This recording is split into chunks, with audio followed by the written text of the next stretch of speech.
This podcast episode is brought to you by Coors Light. These days, everything is go, go, go.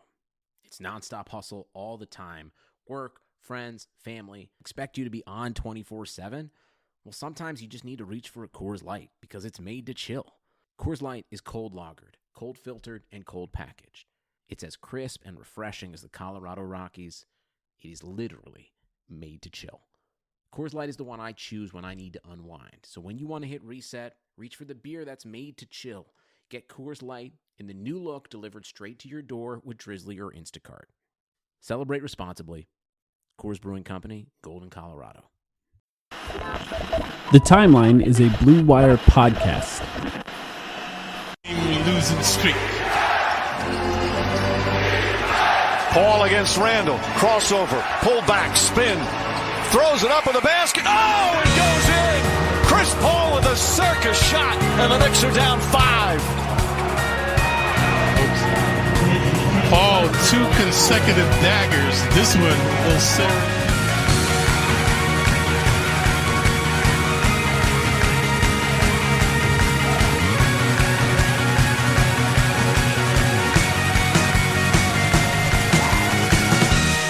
Welcome to the Timeline of Phoenix Suns podcast.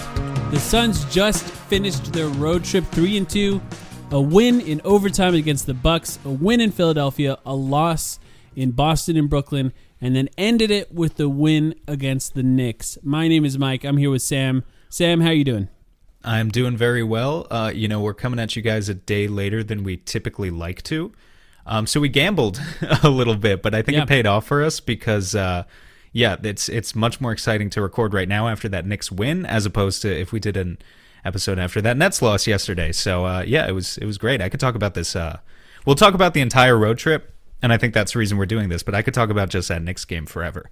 I think that Knicks game was probably the most fun game. Even though the Bucks game went to overtime, there's something about a game where like the Suns were kind of out of it for a while, but just from like a score perspective, but watching the game, I never felt like the Suns were going to lose that Knicks game. I always felt like there was another gear that they could get to defensively in that game. And to see them come back and win, I think that was probably the most entertaining game for me. Can I just say, anytime we play the Knicks, it's personal for me. Having grown up around Knicks fans constantly. And, I get on them a lot.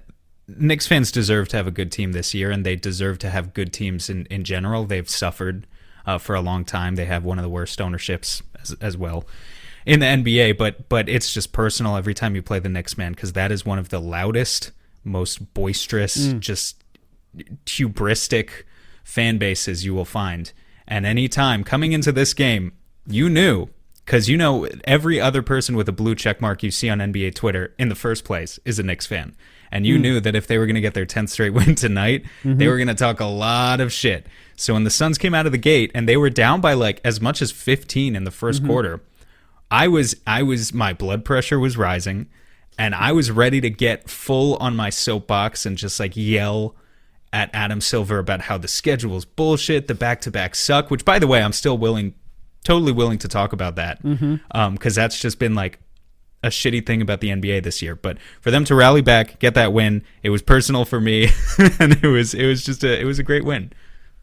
Back when the Suns were bad, the tickets were very cheap for a long time, and my girlfriend and I went to a Suns-Knicks game, and we were up sort of in the cheaper seats, surrounded by Knicks fans, because this is just one. They come to Phoenix once a year, and there's a bunch of people from New York and Phoenix, so they're all at this game. And at halftime, I looked at my girlfriend and I was like, "Do you want to leave?"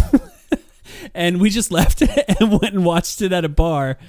Because you're right, Knicks fans love the Knicks. That's the truth about Knicks fans, and to that, I give them credit for. But I do think when people say the NBA is better when the Knicks are good, I think a lot of that has to do with those are people who write about the NBA.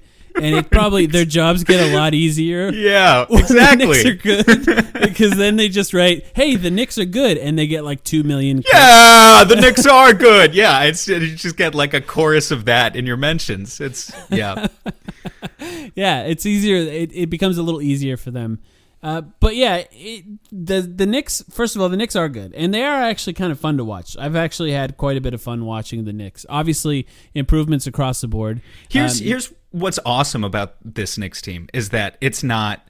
New York is a big market, and typically we would think it would be easy to attract big free agent stars to a market like that. Maybe not specifically the Knicks because of their history, but what's easy to appreciate about them this year is that they're a combination of homegrown draft talent and just really smart role players. Mm-hmm. Yeah, Reggie Bullock, unsustainably good in the last few games.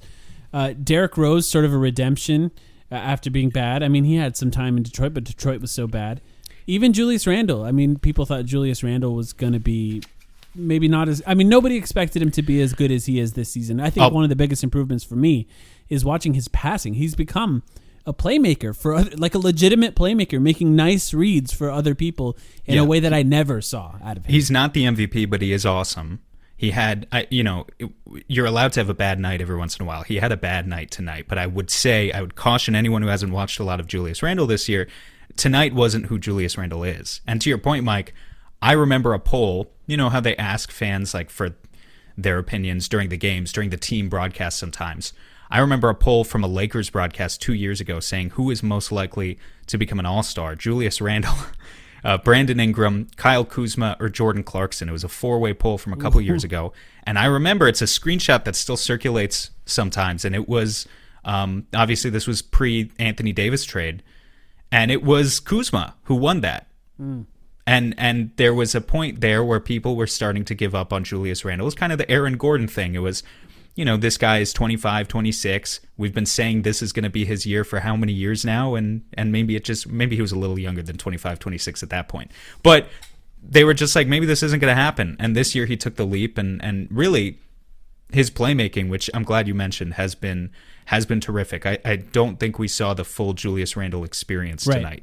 And to give the Suns credit, though, I think the Suns did a very good job of trapping him in the post and doubling him somewhat timidly sometimes. I mean, they didn't do it every time he touched the ball in the post, but they were very smart about the help defense they did play. They didn't overstay their welcome, constantly doubling him. I mean, their rotations were also just very sharp, but they did a great job of limiting him. Yeah, Cam Johnson, I think, in particular, although Torrey Craig's been good throughout his time, I think Cam Johnson, I'll continually mention this, underrated defender. Just every single game, he does a good job on certain guys. And even when he has struggles, like he did in this game up until the last 5 minutes or so, his defense still allows him to be a plus, at least on one end of the floor. And even in spacing-wise, people still guard him at the three-point line, even when he's struggling. He was really good. I want to go back to that list of players that you mentioned. Is Kyle Kuzma definitively the worst of those players now that Jordan Clarkson is actually probably going to win? I mean, he's going to win Sixth Man of the Year. I think we can just kind of. I wouldn't necessarily say that these days. They're saying Joe Ingles is giving him a run for his money. That's interesting. Just based on the fact that his shot has gone away from him, Clarkson, that is.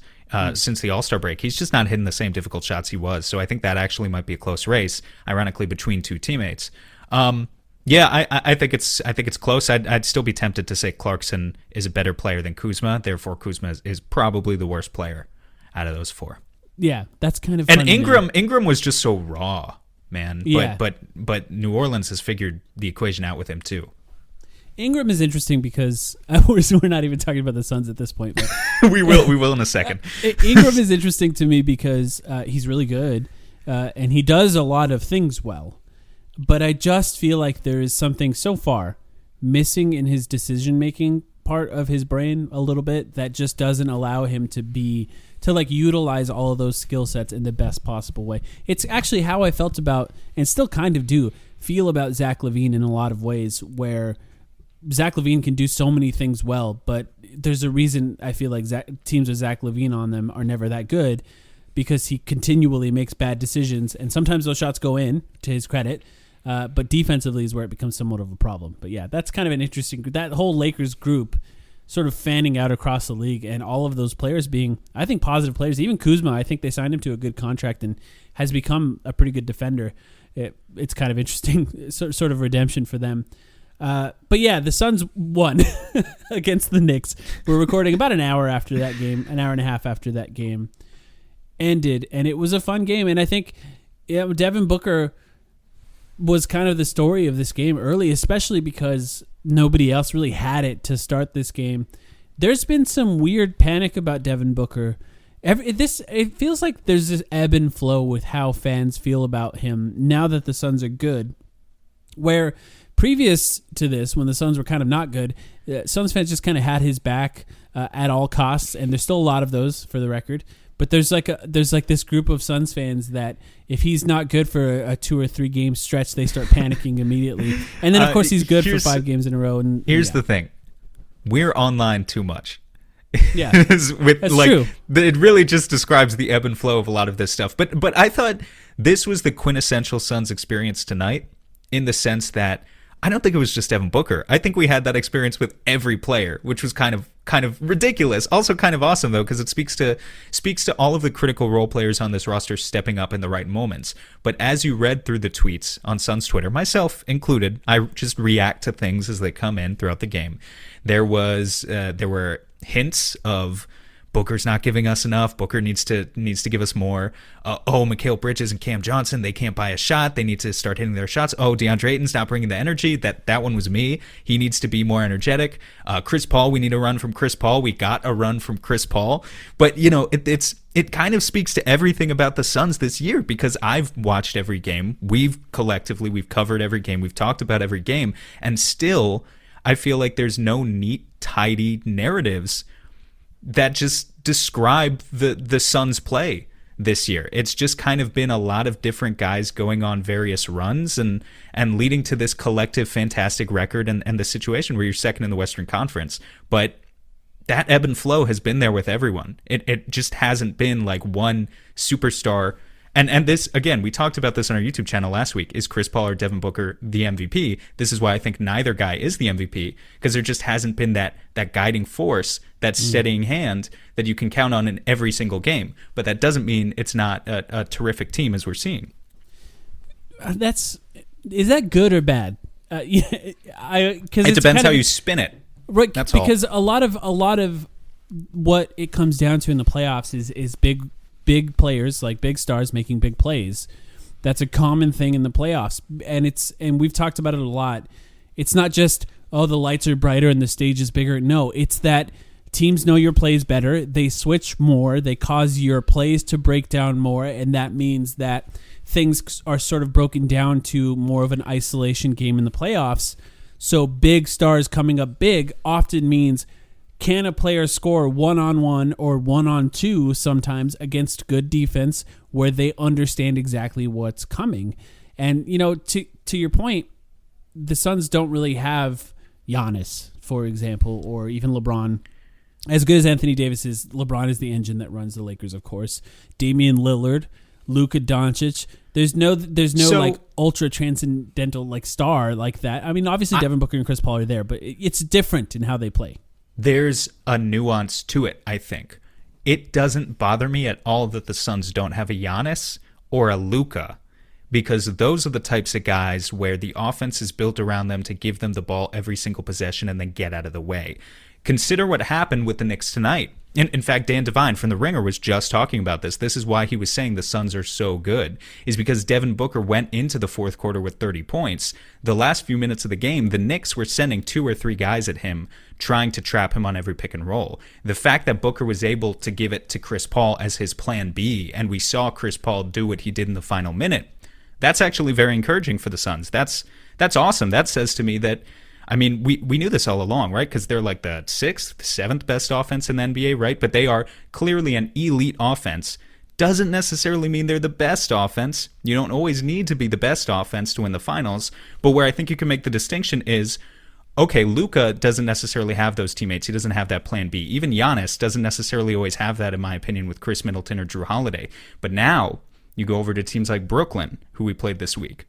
That's the type of team where it really scares me, and I think echoes exactly what you're talking about, is if the game bogs down, you switch everything, and it's just ISO after ISO. Yeah, Giannis and Luka don't scare me, but KD, Harden, and Kyrie on the same team, definitely scares me. And there's a very, very legit question, and I don't really know what the answer is to, do the Suns have enough elite shot making to sustain their offense in a series against a team like that? Frankly, the way I'm leaning after the L we took to them this week is no, we don't.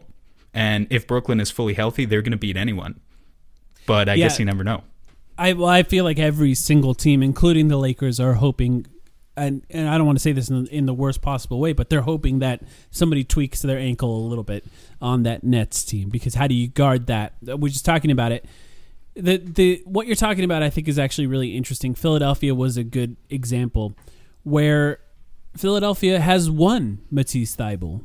They don't have two of them, and that means that one Matisse Thybulle is now chasing around Devin Booker constantly. And yes, they can put Ben Simmons on Chris Paul, and they can put George Hill on Chris Paul, but if the Suns had one more guy, then the defender that would be guarding that third guy would not be as good as Ben Simmons. He would not be as good as Matisse Thybulle. And I think that's a point that I wanted to make as well, watching these games. And you can make an argument that the Suns played the 5 best teams in the East in this road trip. I mean, Philadelphia, Brooklyn, and I guess Philadelphia, Brooklyn, and Milwaukee. I have this automatic built-in Milwaukee disrespect where I just don't believe in them the way other people tend to. I do believe in them more with Drew Holiday than previously, but they still have Bud. But those are arguably the 3 teams that are most likely to come out of the East. And then you have Boston and the Knicks. The Knicks are, I don't even know, they're on a 9-game. They were on a 9-game win streak. They could have been on a 10-game win streak here. So how good you think they are probably depends on your proximity to New York at this point. But I don't know. They look okay. They look good. I'm not sure how sustainable a lot of what they're doing is. They'll make the second round. I just don't seriously believe in them against any of the top tier of the Eastern Conference. They need a more legitimate, to what I was saying, a steadying presence of some sort at the point guard position. They're basically a year behind. They're a little bit better because they have a winning record and the Suns had a losing record last year. But honestly, they're kind of a CP3 away from contention. Yeah, that's probably a good way to put it, and that's actually an interesting thing that we have to talk about at some point. But let's say they did play the five of the best teams in the East, at least. Sure. Maybe not the 5 best teams. You can put Miami in there at some point, depending on how well they're playing on any given day. 3-2 is what they come out of that road trip with. And you can make an argument that that's really good. I mean, they're on an Eastern Conference road trip. There were times where Devin Booker was really struggling. That Philadelphia game, I think Thybulle really took his lunch money a little bit in that game in a lot of ways. And even in Boston, there was a struggle there as well. But can I just say, Boston doesn't count. Yeah. That game didn't count. Not because Boston's not a good team. They're a good team. That game didn't count because, and I hate doing this. I hate doing this because I don't want to make excuses. But these back-to-back games, this is what I was prepared to be angry about tonight. And lo and behold, here I am, and I got myself angry about it. But these back-to-back games are bullshit because I want the Suns at full strength in every game so that we can properly analyze it with a clear head. We want all the players, the maximum number of players on both sides to be healthy so we can really talk about these teams in the type of simulating the setting that they would be in the playoffs. And you just can't do that with these back-to-backs. Mikal Bridges played 45 minutes in a back-to-back in that Boston game. It was absurd basketball in so many ways. I don't really, there's nothing that I took away from that game. There are things I took away from various games this week. That one is the one that I kind of just discarded. That's fair. That's a fair thing to say. But looking at all of them, together, I mean, do you think that there's anything specific to learn from this? Now, I think that Brooklyn game was obviously the game that you point at as an example of what the Suns could be running into in the playoffs. It's just that's such an extreme version of that. But beyond the specific shot making on the other side of that, the way that Brooklyn defended the Suns, I think is something that we're still going to talk about. They switched everything, and that gummed them up. It caused the Suns to have some struggles in that specific game. Yeah. I think they've gotten a little bit better at it. I want to say that, but it still seems like it's going to come down in a lot of ways to isolation scoring by Chris Paul and Devin Booker, because it's difficult to get the ball in to DeAndre Ayton past that first line of defense and then how much do you trust him in that scenario? And obviously you have, depending on who you have, you don't want Jay Crowder dribbling like at all. And Mikal Bridges, it comes and goes with him as we saw on this road trip. It comes and goes. Obviously this Knicks game was the best possible representation of that. Overall, the Suns are better in those scenarios when Cam Johnson and Mikal Bridges are hitting shots, obviously, because a lot of times Devin Booker's going to draw two guys. But I don't know. What do you think about that? Well, what the Nets were doing was interesting. I don't know if you saw the analysis for Mike Prada. I retweeted it today. Did you or you didn't? I did, yeah. Oh, yeah. No, I wanted to make reference to it and not take credit as if it were my own analysis, because honestly, Mike's one of the smartest guys in the business. He talked about what the Nets were doing specifically. A lot of times you switch and you just think, okay, so now you've got a big on a small. Why don't you just give the ball to the big and he punishes the small? But NBA teams and defenses, specifically in the playoffs, the good teams are getting a lot better at kind of recognizing ways that they can fine-tune things and make them more efficient. So what they were doing is a process called a scram switch.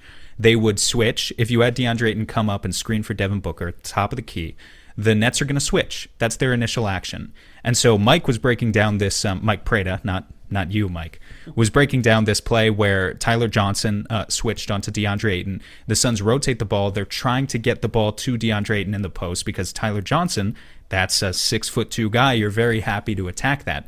Except what the Nets were doing all night is they would kind of sneakily have Jeff Green, who was off, he was guarding the corner shooter in the opposite corner on the weak side. And they would have Jeff Green, in this case, come over and do a quick switch with Tyler Johnson. So Tyler Johnson, he switches the initial action, then he runs off to the corner, while Jeff Green comes up from the weak side and he switches on to DeAndre Ayton.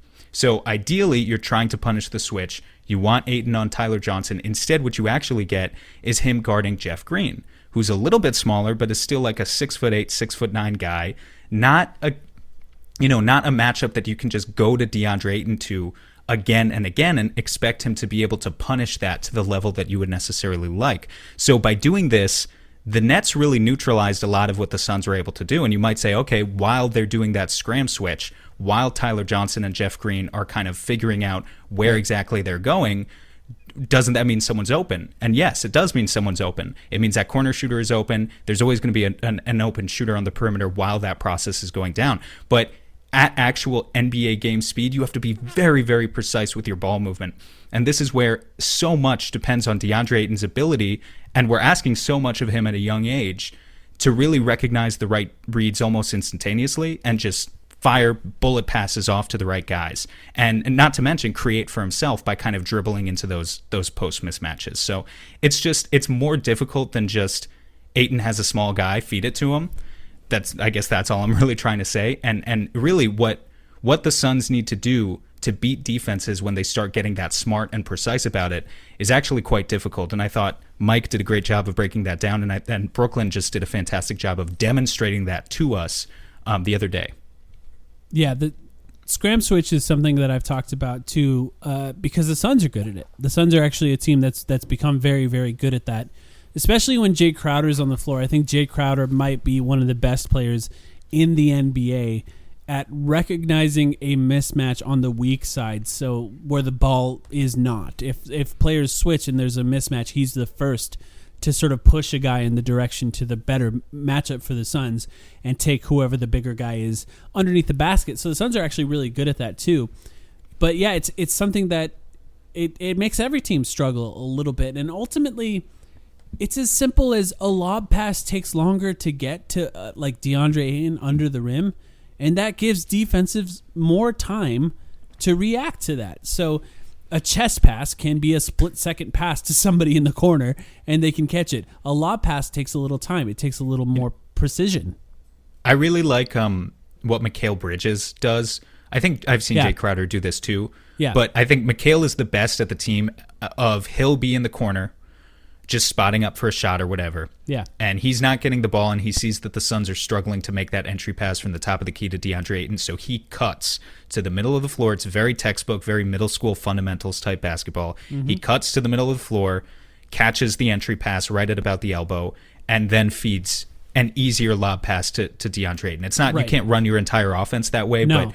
But like an example, we've beat this dead horse all season long, but an example of a reason that you like Mikal Bridges for the little things and don't miss Kelly Oubre is like, that's an example of something Kelly Oubre would have never done. And Mikal Bridges, it's just like automatic. He does that 2 or 3 times a game, where Chris Paul and Devin Booker, they're good passers generally, but they've thrown some shitty entry passes or attempted entry passes to DeAndre Ayton when they're trying to lob those passes up from 30, 35 feet away. To have Mikal cut there and make it a little bit easier on them is a very smart move. Yeah, it's first of all, it's tough. It's on both guys. It's on DeAndre Ayton and it's on Chris Paul and Devin Booker, because DeAndre Ayton has to make himself as big of a target as possible by sealing off and making sure that they time it correctly.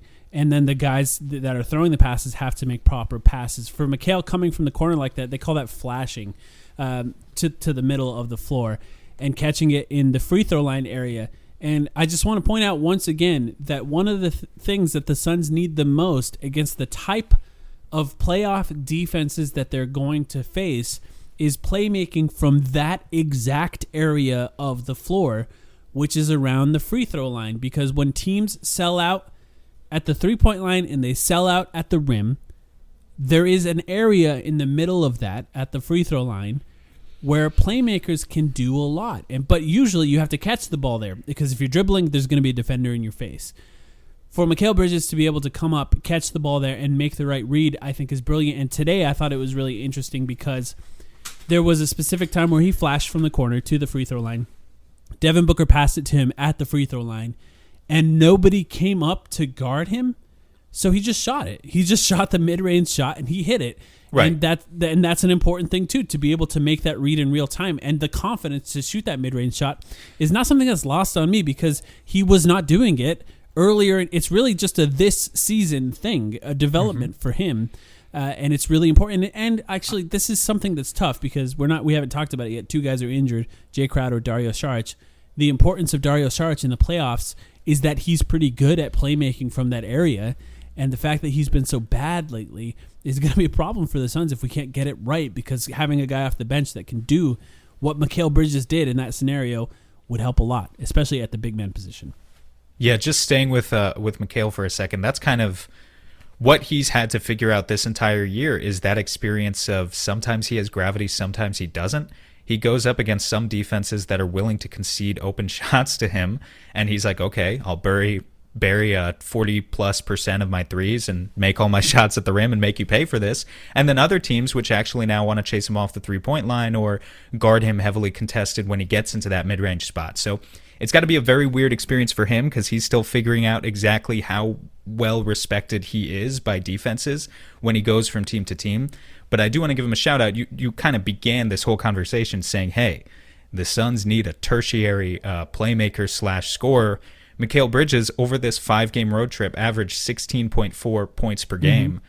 Probably, I don't know, I wouldn't say he exactly filled the role of quite what you were talking about, Mike. Right. Like, he didn't quite live up to that. But 16.4 points per game might be the most points we've ever seen scored by Mikal over a 5-game stretch in his career. I don't know that for a fact. It just kind of feels like it might be. So, definitely an encouraging road trip for him overall. He hit all the right shots. He got them in a variety of ways.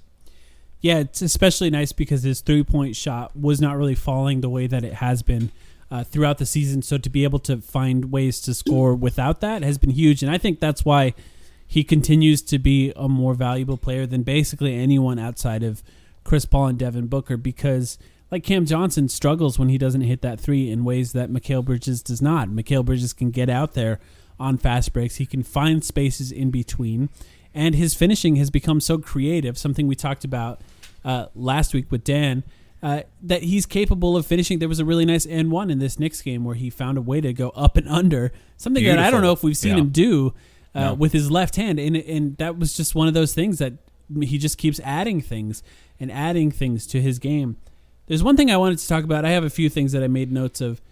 The DeAndre Ayton clutch offensive rebound has become a thing for the Suns, where they're struggling offensively in the clutch, and he just finds a way to get that offensive rebound by tipping it up over and over and over again and then getting both hands on it before anyone else can and giving the Suns another possession. That's beautiful. That's a really nice thing. We talk about the things that can happen when teams switch on the Suns. Well, you don't always have to give DeAndre Ayton the ball. You can attack it other ways. And for him to get those rebounds at that specific time of the game is going to be huge for the Suns. So it's been fun to see that. We've talked about Kobe assists before, right? Like sometimes Devin Booker gets a switch and DeAndre Ayton has the small in the post, but like Devin Booker just taking a big man off the dribble, and if he misses it, Ayton is there to collect the rebound. Sometimes that's the best offense. In fact, I'd say most of the time that's probably the best offense. Well, especially in the clutch, because he can pass it back to Chris Paul and Devin Booker, and then they can eat 10, 15 more seconds off the clock in that specific scenario where they have a lead, for example, and they have time that they can eat off the clock. It's just a really nice time for him to find ways to rebound. That's been a nice thing. But what have you thought? What did you think about DeAndre Ayton on this road trip? There are times where I was like, wow, this team's unbeatable. And there are times, I think, where he was struggling a little bit. What did you think? Yeah, I don't think we saw anything super new from him. I think we saw a committed focus with his energy and rebounding and defense for the most part, and that's what we needed. Offensively, yeah, he didn't get... I'm sorry, I'm just looking at the box scores now. He just did not get a lot of shots on this road trip even, right? Yeah. Like, he only took 9... Sorry, that's against San Antonio. That's not updated. 1 second. He only took 8 against the Sixers. He only took 8 against Boston. He only had 7 tonight against the Knicks. Yeah. That's really interesting. Yeah. I'm just kind of piecing together how I feel about it now. You know, it could be the type of thing where he has been playing well, so defense is adjusted, and I don't necessarily to see that. I don't necessarily think it's a bad thing when he doesn't have a ton of shots, as long as his effort is there, and I thought it was. They don't win the 3 games that they do without it. Yeah, I agree with that. He didn't stand out in a bad way, really, at all, this entire week. Maybe in the Boston game, but I mean, again, I'm discarding the Boston game. Everyone looked bad in that game. It was nice to see him play that well on a back-to-back. That was a nice thing for him. And even Brooklyn, I thought Brooklyn is the type of game where he would need to be really, really good for the Suns to have any chance to beat them, because they don't have a lot of size, and the size that they do have, they're not the best. I mean, they're just not great defenders. So that would be an example where they need to be really good. Well, and he had 8 offensive rebounds in that game. Yeah, exactly. That's insane. Yeah, and they'll go small, they'll switch everything, right? And then he has the opportunity to get the boards at that point. So that was tied for a season high. His 8 offensive rebounds against Brooklyn. Now I'm going to look it up quickly and see. It's not a career high. Jesus, he had 10 offensive rebounds in a game last year. Yeah. DeAndre Ayton, man, like if there's one thing you just cannot get on this guy about. Well, I guess that's kind of why we do get on him, though. Like when he brings that motor to the table, 10 offensive rebounds in a game. He's capable of that. Right. And that type of play, I feel like, is underrated. Just finding those offensive rebounds, it's vital for his position. Jay Crowder rolled his ankle. Dario Saric, I've suspected that he's been injured for a little while. And it's actually kind of interesting. They didn't say that he had. They said ankle, and then for Dario on the injury report, they said injury management. Whereas for Jay Crowder, which is code for we fucked up and we're trying to fix it now. Yes, this guy has been injured and we've been hiding it. It's my suspicion. I have no proof of this for the record. But like the injury report was different for Jay Crowder. Like it just said injured. And then now Abdel Nader had surgery on his knee, so he's going to be out for the rest of the season and likely gone for the playoffs. I don't think they said exactly what the injury was, but he's gone. That knee must have been pretty sore, given that they've been telling us. Bizarre. There are some meniscus injuries that you don't need surgery for. So there's a chance that they've always done this with us. You know, like it's just not, you just give in to the fact that it's not the most transparent process. Do you remember a couple years ago when TJ Warren was out with a mystery injury for like 2 months? Yeah. Yep. There are still some Suns fans that are weirdly angry about that. But yeah, I'm just saying, like they don't tell you the full truth. Dario's absence, though, Frank was fine tonight. He was fine. I still want to say that Frank has been better defensively than he has any right to be this season. I think Frank tonight had exactly the type of performance you expected from Dario early in the season, which was like he's not impacting the ball Like, he's not getting deflections or blocks, but he's never in the wrong place, and that was enough. Yeah. That's basically what it was. But mostly, how much does it make us appreciate the fact that we haven't missed DeAndre Ayton for a single game this season? That does help a lot. Even Dario being out, who's not, like, he is a center, but he's kind of not a center. He's a center in the NBA in 2021, but, like, he's not really. Even Dario being out kind of had us in a fit of, like, oh shit, what do we do? Yeah. Look at the front court. Here's the reality of the front court rotation of this team. It's a mess. If Ayton misses any games in the playoffs, say goodbye. Yeah, that's going to be a struggle. Yeah, he's kind of the most important. Oh, there's just no one that can help. I mean, if any, Chris Paul, Devin Booker, DeAndre Ayton. Even if Chris Paul misses a game, is there like a chance that campaign fills his shoes adequately enough? And then he plays 48 minutes. Like, there's still going to be a problem. No, there's still going to be a huge problem. I just think Ayton is like he's that guy. Absolutely. I agree. There's nobody else on the team that does the things that he does at this point, and that's why a lot of people were clamoring for the Suns to get another backup guy, including us. We had some suggestions that could have done some of those things, but they didn't. Yeah. Let's take a quick break, and when we come back, we're going to take a few questions from Twitter, just a few though, so we can try and get into them a little deeper than normal. So we'll be right back. The economy is made up of real people doing real stuff, and it affects everything. Which you obviously know since you're a real person doing real stuff. Marketplace is here to help you get smart about everything beyond the what of the day's business and economic news. We dig into the how and the why with the real people driving our economy.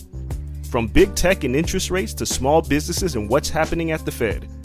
Marketplace breaks it all down so you don't have to.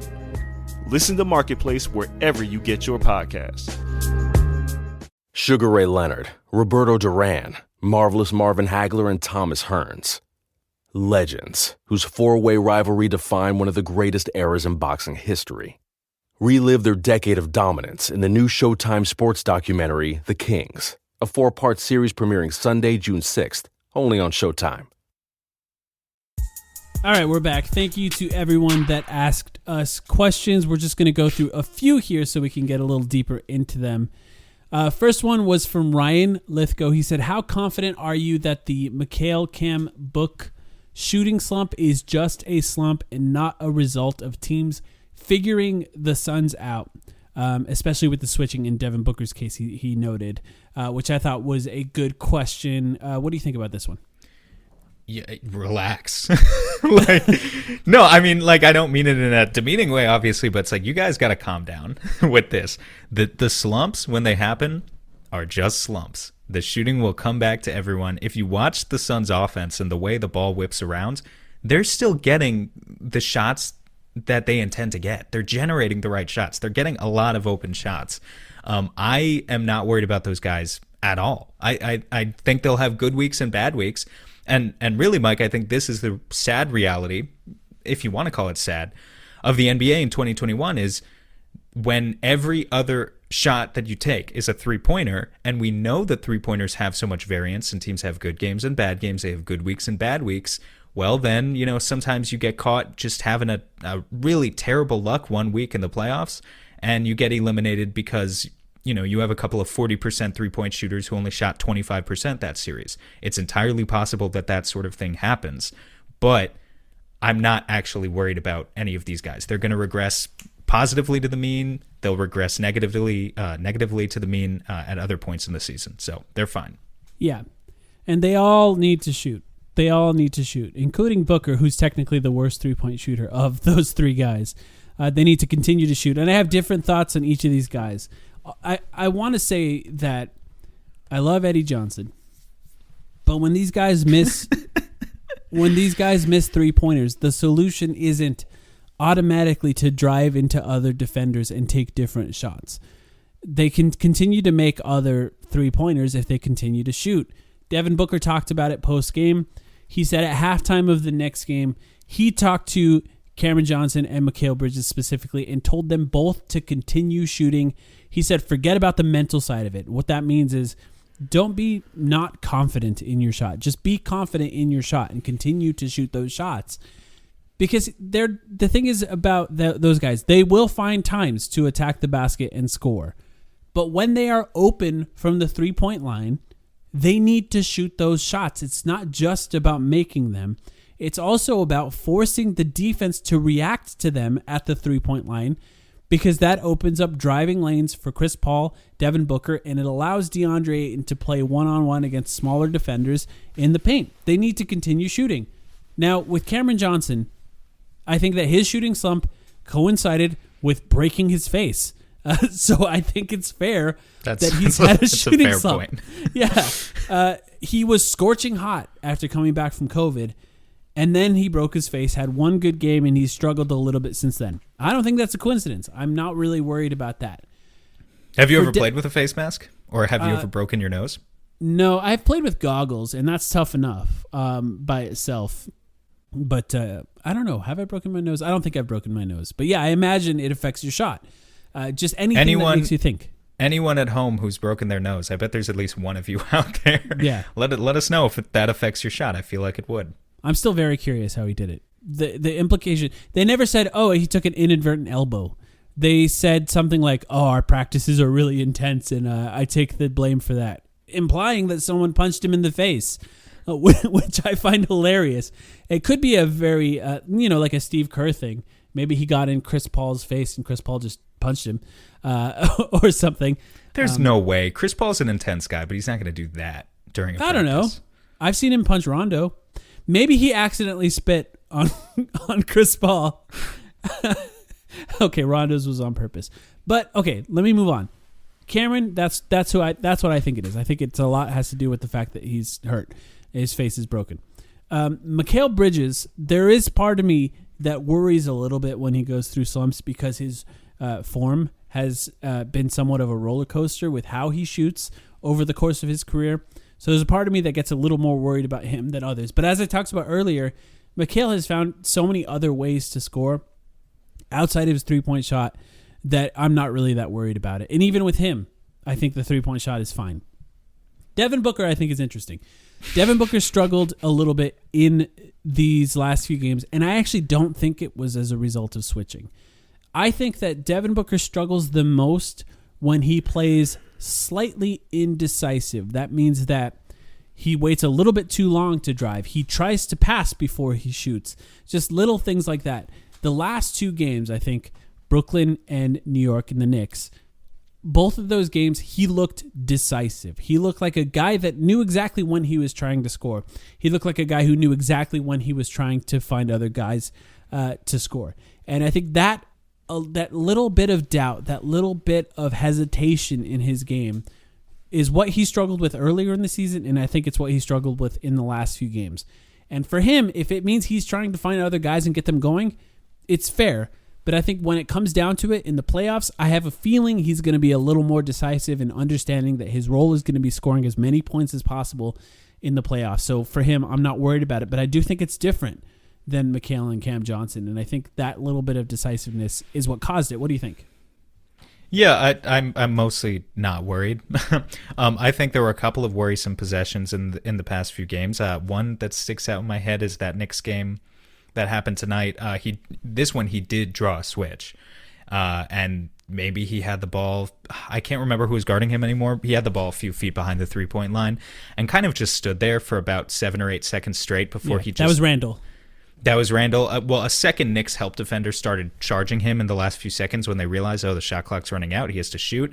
And he just kind of took a contested 3 without any dribbles or movement whatsoever. So I think those moments do still happen, and those are the most jarring and the ones that are easy to pick out and talk about on Twitter. But I still think, for the most part, that's not who he is. I think something he has to do on switches is not what he commonly does. And I think this is a Chris Paul influence, by the way. Is when there's a switch, he waits for everyone to sort of spread out, and then he backs up and he attacks it one-on-one. That's not really his game. He prefers to catch it and go immediately. He likes to catch people off guard, and he has a little bit, even the slightest bit of edge on a defender. He can take advantage of that. When he backs up, the boomerang as they call it, it's just not his game. That's more of a Chris Paul thing. He's not really a dribble god. He's more of an up and down guy, a guy who's attacking directly towards the basket. So I think on switches, and I think this is something they'll probably do, he needs to attack faster. It's something as simple as just understanding what you're going to do before you do it and doing it, and not really backing up and trying to become that dribble god. No Kyrie, because he's just not that. So that's something that I would say is a good way for him to attack switches. All right, next question. This is from John Voida, and a couple people actually asked something similar to this. John hosts the Suns Jam podcast. Make sure you check that out. Would you prefer to be the 2 or the 3 seed or the 1 seed entering the playoffs? And I think this is an interesting year to be the 1 seed because the 1 seed is actually the last team to know who they're playing against. This is something I just heard Zach Lowe talking about on his podcast. There's a weird slight disadvantage of you don't really know who you're playing until the entire the whole tournament thing that they're doing is over. But what do you think? Well, I'll start with 1 versus 2 and 3, and then I think there's also a question of 2 versus 3. I obviously would love to be the 1st seed. I don't think it's all that much of a disadvantage to play someone who you find out about at the last second, specifically if that team is going to be Memphis or San Antonio or even Golden State. I'm not worried about any of those teams in a full 7-game series. So I'd rather be the 1 seed. I'm not going to kill myself chasing for it, though, and this is something I think we've made reference to in the past. Utah still has, you've got a couple games against Utah coming up, or maybe only 1 game. 1 more game against Utah, that's right, this week. But for the most part, they have a very easy schedule, and we don't. So continue to do what you're doing. Prioritize guys' health. If Dario can't make it back, that's fine. If Jay can't make it back, that's fine. I'm continue to be in the camp where if you need to rest Mikal Bridges or Chris Paul for a game, then I'm totally game with that too. So, if you happen to fall into the right situation and you win enough games and you get the 1st seed, great, but don't kill yourself over it. Now for 2 versus 3, I think that's an interesting situation where it falls into matchups a little bit, right? But first, what do you think about the first question? I would prefer to be the 1 or the 2 seed over the 3 seed. But I think the 1 seed is the best option, not just for the first round. I think beyond that, if you end up against, say the Lakers are somehow not fully healthy, and you end up against Utah or Denver or somebody else, specifically Utah and Denver, in the Western Conference Finals, assuming the Suns have a chance to make it there. Well, if you're against Utah or Denver, they have an advantage in that they're high altitude. And if you can have home court advantage on every team in the playoffs, I think that you should try to get that, because having an advantage as far as just altitude, not to mention fans, who knows what that's going to look like by the time the playoffs start. But altitude, I think, matters. So the 1 seed, I would prioritize it 1, then 2, then 3 in the order of those specific numbers. In a funny way, the 1 seed is the only way you'd be able to probably, almost certainly at this point, I think, avoid the team that I'm actually afraid of the most, which are the Clippers.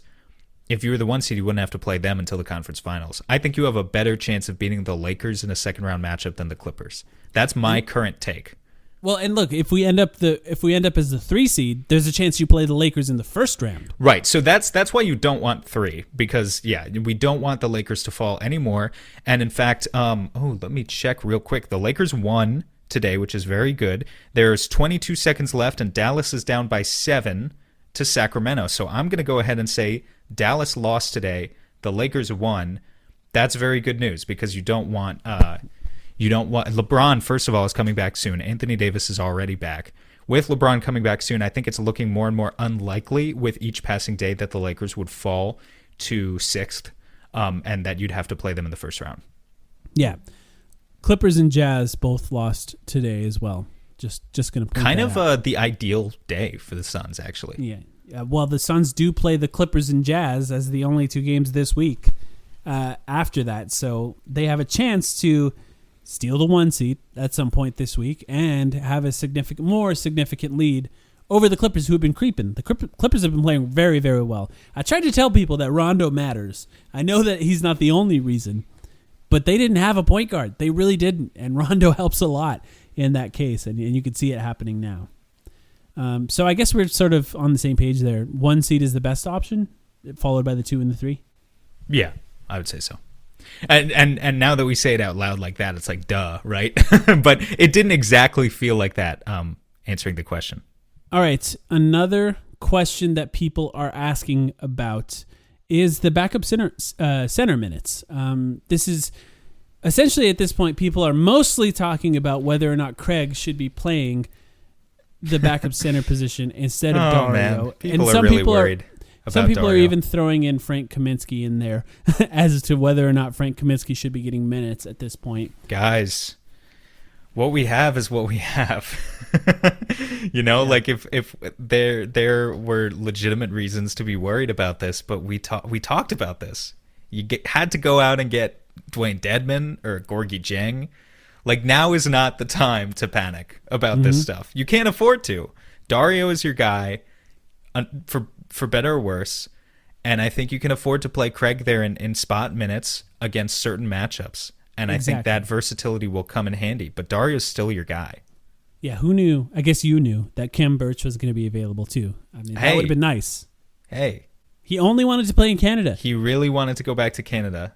So that's funny. Instead, he decided to play in Tampa for the remainder of the season. Exactly. Oh, well. Here's what I'll say about Craig playing backup center. I don't think that's a good idea in general, because first of all, we need Dario playing well. That means he needs to figure out what's going on in these last. By the way, there's only like 12 games left in the rest of the season, so there's not a ton of time to really get things going. So we need him to figure it out. So if he had a problem, if something was bothering him health-wise, and he has a chance to sit from that and get better, then we need to see him come back and figure out what he's capable of before the season ends. And here's one of the reasons why. If you take Craig and put him at the center position, what you're likely doing is taking him off of a wing who he could be defending, or a power forward who he could be defending. Now, that might work in some cases, but in a lot of ways, the playoffs, teams live or die by how good their wings are playing. And if you take someone who's as good of a defender as Craig off of a wing, then that's just not a great option. I think in more likely, Craig at center is going to be with starters, to be honest, in times that teams kind of force DeAndre Ayton off the floor, like the Clippers potentially could in games like that, than it is for him to be playing as a backup center. I don't know. What do you think? Yeah, you need him on. I'm just kind of running through the list of contenders. You need him on one of Kawhi or Paul George, right? Yeah, Kawhi, you need him Paul George, on one of LeBron or AD. LeBron, yeah. Aaron Gordon. You know, of course, you can put him on Jokic at times. Do you want that? Not really. It's not gonna, like that's what you need Ayton for. Yeah, We exactly. we just need Dario to play well. I'm sorry, but I believe in him. I hope you do too. Well, I think at this point you're not gonna get better by not figuring out what you can do here. He was so good to start the season, and there's an element of course that was always unsustainable to a point.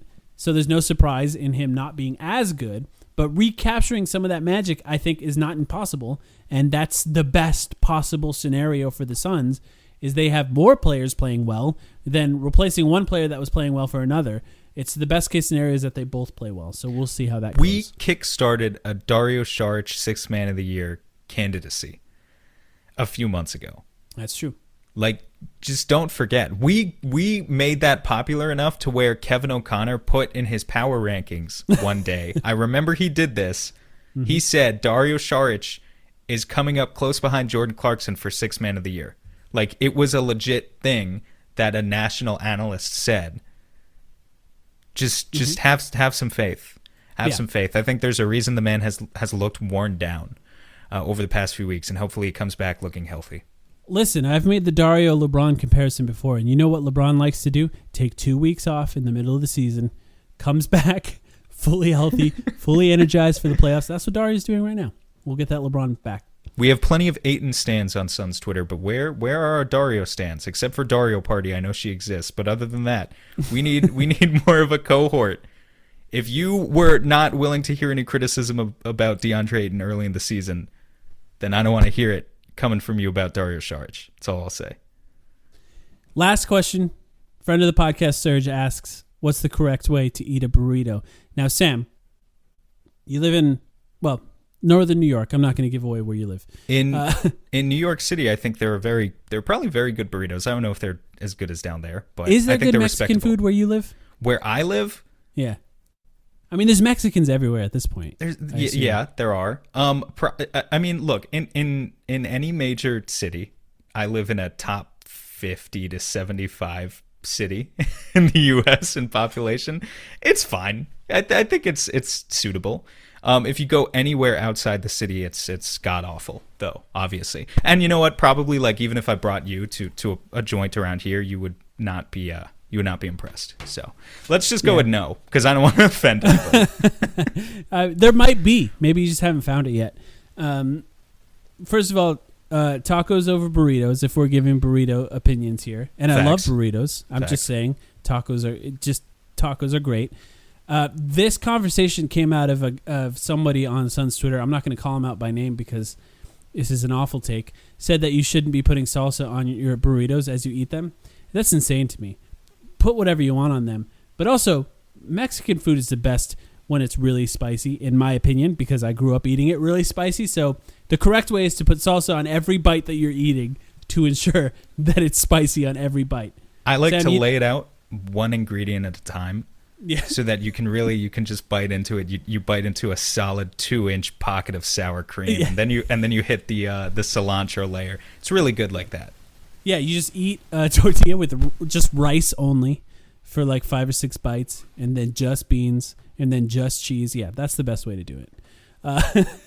You got anything else before we go?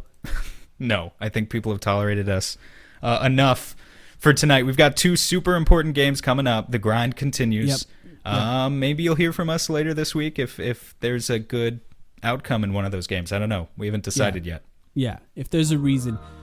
Jazz Clippers, next 2 games. Suns could be the number 1 seed by the end of this week. We will definitely be back next weekend, if not sometime in between. Thanks, everyone, for listening. Paul fires up a 3. It's good. Chris Paul from downtown, and that will do it. Big buckets here in the 4th quarter from the Suns. Clutch shooting. And the Knicks down 8 with 13.3 remaining.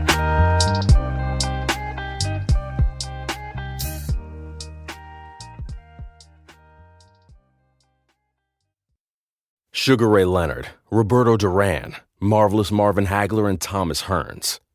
Legends, whose 4-way rivalry defined one of the greatest eras in boxing history. Relive their decade of dominance in the new Showtime sports documentary, The Kings, a 4-part series premiering Sunday, June 6th, only on Showtime.